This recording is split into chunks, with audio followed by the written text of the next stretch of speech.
Good morning, Bioneers. It is such an honor to be here with you all today. My name is Kevin J. Patel. I'm a 21-year-old climate justice activist and founder of the environmental justice organization One Up Action International. Today, I want to start off by talking about where our collective movements for climate and environmental justice should be. I begin with a quote from my good friend, Leah Thomas, where she talks about intersectionality in environmentalism. So what is intersectional environmentalism? This is an inclusive version of environmentalism that advocates for both the protection of people and the planet. It identifies the ways in which injustices happening to marginalized communities and the earth are interconnected. It brings injustices done to the most vulnerable communities and to the earth to the forefront and does not minimize or silence social inequity. Intersectional environmentalism advocates for justice for both people and the planet. We need to be integrating this framework in order to get environmental justice.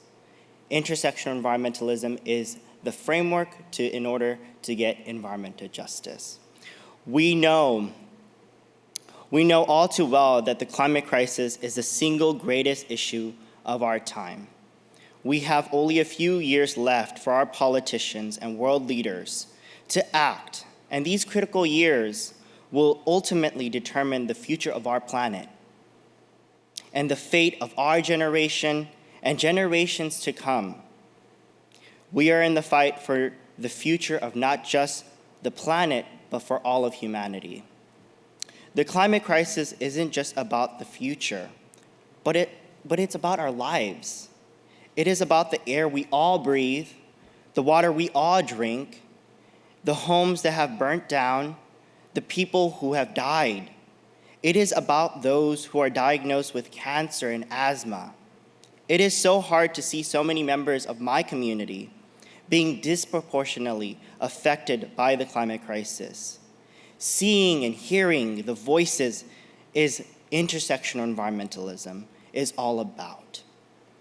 We must also not just see and hear these voices, but making sure they have the power and agency to make their own decisions.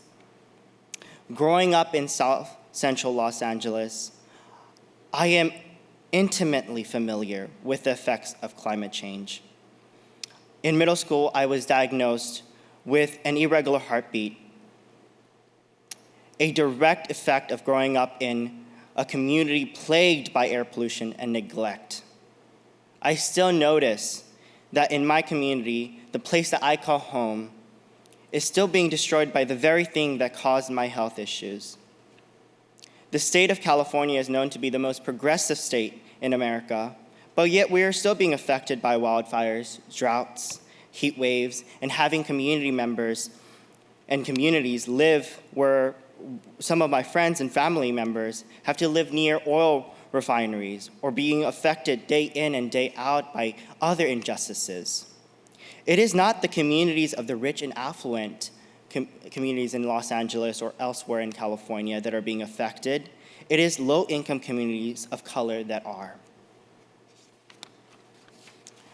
When I say the rich and affluent are not being affected, I mean they have the luxury to escape the injustices that plague communities of color. They have far more resources, wealth, privilege, and connections that allow them to escape wildfires and other climate-fueled disasters. Whereas people of color who are the working class don't have those privileges and are trapped in the accelerating effects of the climate crisis. Let us all remember that environmental injustice occurs within a racialized context.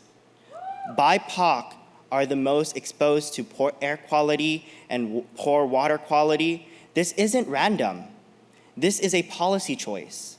We are the ones who are disproportionately impacted and have to suffer these injustices.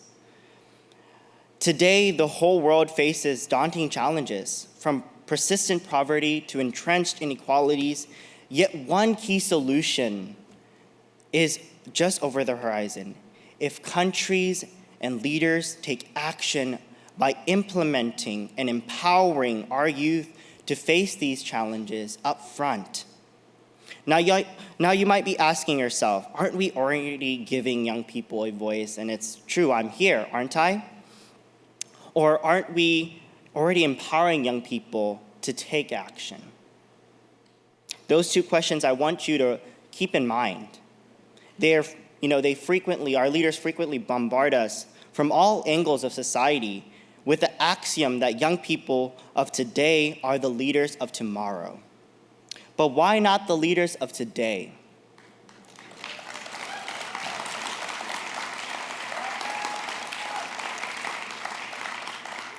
Many of our politicians have also adopted the phrase, although it is more mentally fulfilling if said the other way around.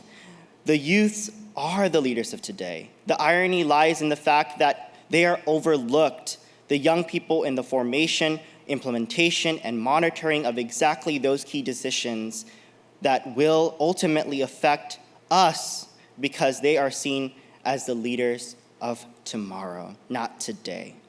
From a politically correct perspective, youths are the leaders of tomorrow is somewhat an incorrect cliche.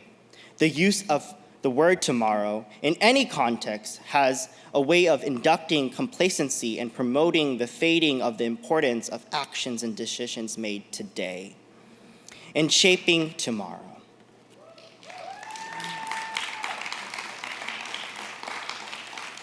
According to well-known activist Malcolm X, the future belongs to those who are prepared for it today. Why must the youth wait into tomorrow to lead? What about today? When does tomorrow begin, and what does tomorrow look like? Let us ask ourselves those key questions. But let there be no misunderstanding, as often as the youth are reminded that they are the leaders of tomorrow, they must also be reminded of the fact that today is the tomorrow they are waiting for yesterday.